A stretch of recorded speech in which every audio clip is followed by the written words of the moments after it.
What is up guys? Good morning.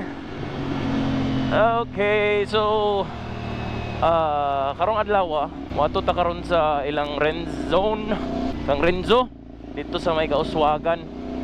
Wag kay nang mga putol na among mga kahoy diri sa highway sa uptown.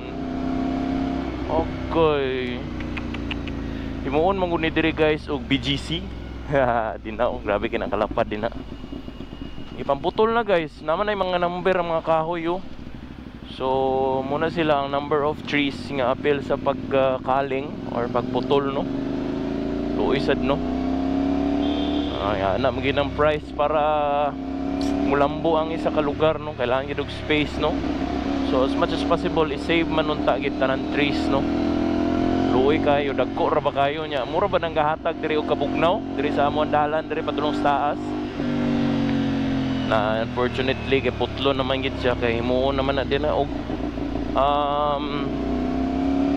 road widening para maka-accommodate sa number of kanang volume sa sakyanan diri sa Cagayan de Oro no. Grabe na mga kadagan diri. Dagan. Yeah. Kung wala na guba ko Civic na wagi tulo na gid ako sakyanan. Bitaw guys, mga kabisiyan ako, wala ko'y kwarta karon kay nagpalit ko Hilux. So, muna nga maningkamot to sa kubalik sa vlog kay para na extra income no. So karon guys, back to the topic no, madto ta karon dito sa kang Renzone kay SR time karong adlaw kay ako ni siyang ipamper no, dagan ta ipang-upgrade sa iya ha nga mga butang atong i-attach radiator guard no. Dugay naman ni nako nga item nara sa kuha, dugay na bago pa kay gipalit last year pa na nanay radiator guard, walang na gitaod kay gapaniid pa ko unsay reviews no kung okay ba siya. So basically guys, kailangan gid nato kay di ta maka-afford na maigugba to then mabuslot ato ang radiator no. So muna siya ang main reason why magbutang ta og radiator guard dinha sa ilalom para dili ta mabuthan og radiator og mag-overheat atong motor simbak ko. So muna siya guys ang purpose sa na ay radiator guard no. Oh, dayon sunod guys, tail tidy. Nagpalit lagi kong tail tidy guys. So para mahipos na samok mo kayo eh. Hindi man gid tuntak ni ako kailangan. Dugang-dugang na nagpisik sa likod. Pero mao lagi. Ingon nila kay mas aesthetic man daw, mas choy-choy ba choy-choy. Mas choy-choy kung naa kay tail tidy, which is agree naman pud ko. Kani akong tail tidy guys, fixed lang ni siya, dili ni siya pwede i-flip palikod. So dili pwede matago imong plate number, which is dili po kay ko 50-50 ko ka guys kay usahay ka kinamote ba gyapon ko labi na gabi kasi ko gadto gabi si ko lakaw gabi. Gusto ko akong mapilo akong plaka no sa gabi. Eh say magkamote moves ba gyapon ta, dili man ta perfect yun no. To upgrade and of course mag change oil na punta. Bitin kaayo bitin kay ang change oil kay ngano. Napako 2 months from now nata endurance no sa katong kang SMB sa Endurali, Mindanao Endurali. 1,200 kilometers.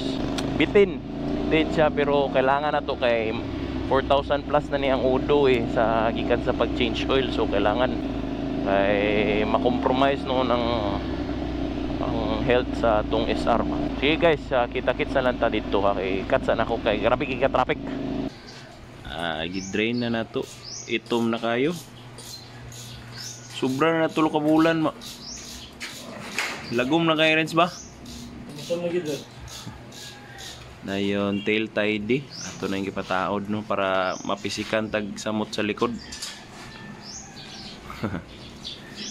Dayon ang kuan dayon na dayon radiator guard unya pag human change oil atong gipapuli diri rata ang Renzo sa Renzone diri sa may Kauswagan sa Eco Church Agihon na SR day pamper day na niya. Nara ang tail tidy na to guys. Galaw gaduwang-duwang lang sa labad sa ulo, pisik-pisik sa likod. Ayun mo ni ang akong Radiator guard duwa na ubos ug taas. Atana. So kung mag-change oil ta po na ang ubos rin ang galon. Oh. Para ma-coat ang oil filter. Nahuman ra gyud ang atong gipataod so na siya guard din na para di na malagputag bato simba ko dili mabuslot atong radiator. Dayon tail tidy nara. Medyo dili kay kuuyon kay barakay ba pero nimubo gid sa digid na iga tibaw ba. Okay na gyapon. Good luck lang ta sa lagsik no.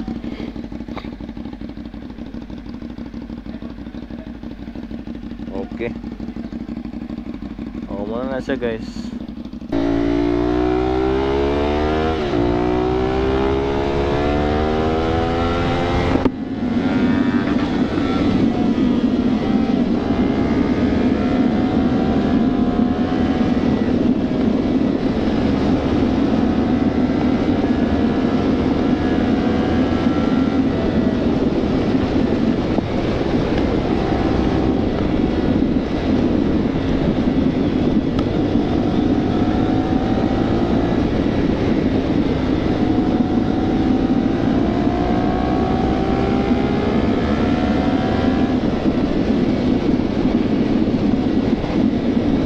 So muna to guys,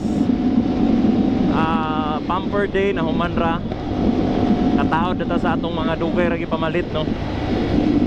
So ang atong ganap karon guys, next event na to is katunang kang SMB. Join ta atong 1,200 Enduro Rally.